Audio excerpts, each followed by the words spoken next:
Hey guys, I just wanted to make a quick video here talking about the Cam Marino tweet about Kyle Pitts, and really more importantly, just the overall sense that we went with the bad pick with Kyle Pitts at number 4 a couple of years ago.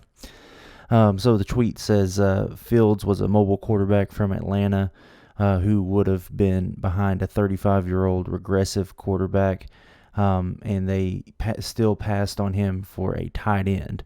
And he's crying. He's got the crying emoji.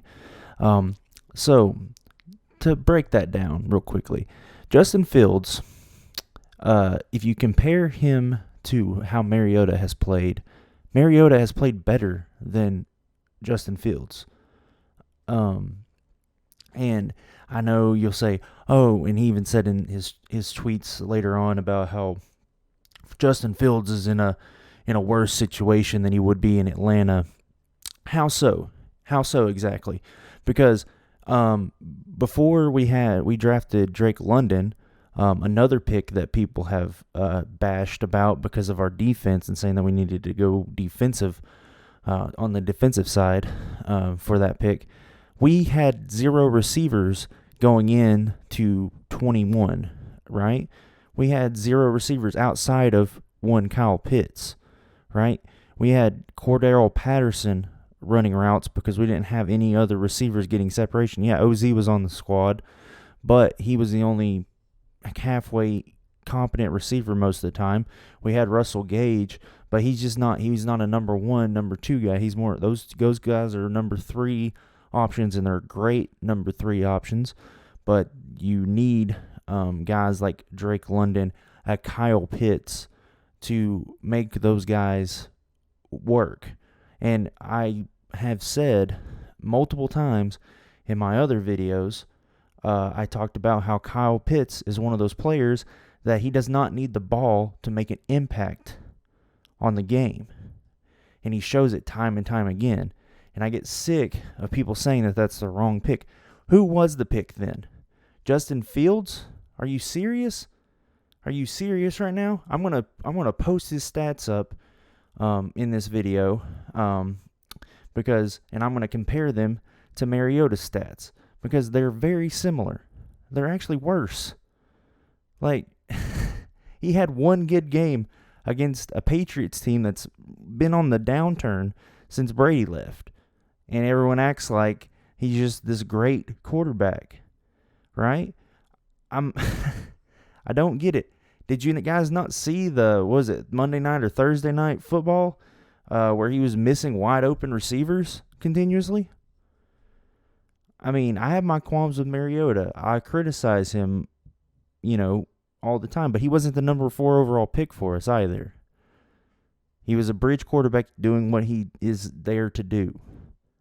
And if you had me to pick who I would rather over him or Ridder, Justin Fields or Ridder, I'm taking Ridder. And we had no receivers. If we did not draft Kyle Pitts, we would only have Drake London. And whenever Pitts was out was the Bucks game, and we clearly saw that the offense was affected by that. Now, like I said, you go look at the Bengals game, and we didn't have a good offense performance. But I'm going to break down the film on that. It's my suspicion that it's more on possibly Mariota's decision-making that game, because I have criticized that Mariota is inconsistent. I will give you that. But so is Justin Fields. Justin Fields is more inconsistent. He does not have the high-level upside that Mariota can play with right now. I mean, it kills me. He's not a number 4. He was not the number 4 overall pick. He was not supposed to be. He was not good enough to be. I mean, look at those quarterbacks from that class. Would we really want those quarterbacks other than maybe Trevor Lawrence? I was big on Zach Wilson, but he's had injury issues, and he's had a lot of other issues with consistency. Same with, Trey Lance. He got hurt, but, are the 49ers better off with Jimmy Garoppolo? That's a serious question. And we are not a better team without Kyle Pitts. Period. Point blank. Kyle Pitts, like I said, he doesn't get a lot of targets sometimes. Sometimes he'll go games and he won't get targets. But I want to shift the focus or take it away from football and give you an analogy here, right? So I'm going to use Shaquille O'Neal as an example here. There was a lot of games during Shaquille O'Neal's career where he would be kind of pedestrian as far as his numbers are concerned, because he was a very good in the low post. He was not good at shooting free throws. So how teams tried to neutralize him was every time that he would get the ball down low, they would foul him. And so he didn't get a lot of points a lot of times. That does not mean that he didn't have an effect on the game. Just because he didn't get points. He was getting people into foul trouble. He was forcing you to play a defense a certain way, and still opening up the perimeter. You still had to crash down in the post whenever the ball goes down. You still had to keep the ball out of the post, because if he got the ball in the post, you knew he would kill you. That's the same with Kyle Pitts. Yeah, he might not get the ball, but the defenses know that if he does get the ball, he's going to destroy you. So guess what? They have to key in on him every single play. And he's gotten a lot better at his run blocking. His run blocking is actually pretty impressive this year.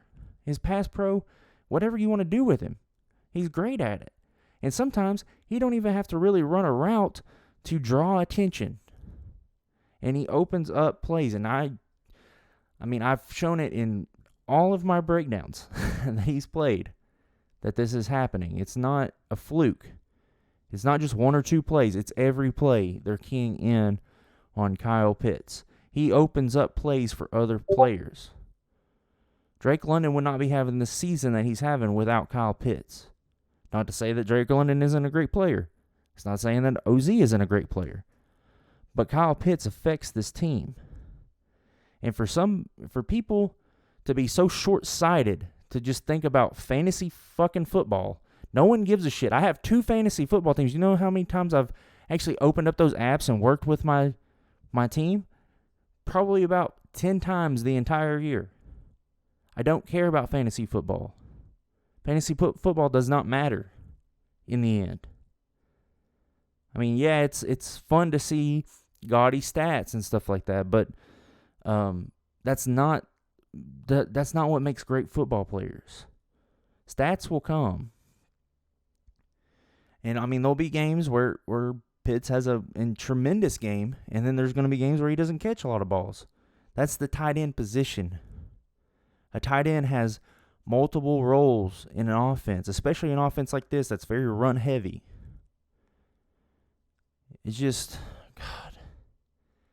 There's not a single player in that draft that I would have taken over Kyle Pitts as a player. There's just not. Micah Parsons, okay, great player. I'm not taking anything away from him. I would take Kyle Pitts over Micah Parsons right now. Even with if I was rewinding and I knew how Micah Parsons was, I'm still taking Kyle Pitts. Surtain, great cornerback, really good. I have nothing against him. Still taking Pitts over him. Like, and he's got a blue check mark on Twitter, this Cam Marino guy, right? I see his stuff all the time, and he's like D-Led, man. He's like D-Led. He doesn't ever have any good takes, ever. And like, I'm over here, I mean, I'm not trying to toot my own horn, but I don't just give you takes. I don't just say shit to hear myself talk. I actually pull up the film, break down what's going on, and tell you how I see it. And then you can see for yourself what I'm seeing. Right? And then I tell you, hey, don't just take my word for it. Go watch the game yourself. Get your own opinion. I mean, And I definitely do not make hot takes like seeing one good game from a player and going, man, we should have drafted that guy instead of this guy because this guy isn't getting targets. And saying that the coaching staff doesn't know how to use Kyle Pitts. Are you fucking kidding me? Where's your coaching credentials at, bud? You tell me how to use him. What? Oh, just throw the ball up to him and see what happens? Is that your point? Because that's not how football works. Like why would we throw to a guy that's getting double covered when his double coverage puts a guy in a single coverage or maybe wide open on the field? Why would we not take that throw? And if we do take that throw, is the guy getting double teamed not affecting the play? Like I said, I have videos. Go watch them if you want. I've shown it multiple times what this staff is doing with Kyle Pitts. And we're winning football games. I mean, we lost to the Bengals and everyone acts like, "Oh, we're just a horrible team again." We won 3 of 4 going into this game, and the fourth one that we lost, the one that we lost in that 4-game stretch, was very questionable. All right? We had secondary issues in the Bengals game. That was our issue. Right? Our offense did not perform well. I'll give you that. They were not what I want them to be, but I don't think that was Kyle Pitts though. I think that was a combination of a lot of things. But like I said, I will break down the film and give you that take later. But man, it just riles me up whenever people go back to that draft and they can sit there with their damn blue check marks and say with a straight face that Justin Fields was the pick over Kyle Pitts. I mean, I don't know. Are we in a different situation? Like a better situation, quarterback wise, if we have Justin Fields instead of Mariota? Like, really? Are you gonna make that take? Are you gonna say that? He had one good game. Good on him. I hope he continues to have good games. I do. I don't want to see a player fail. But the facts are facts. Kyle Pitts is a better player than Justin Fields. Period.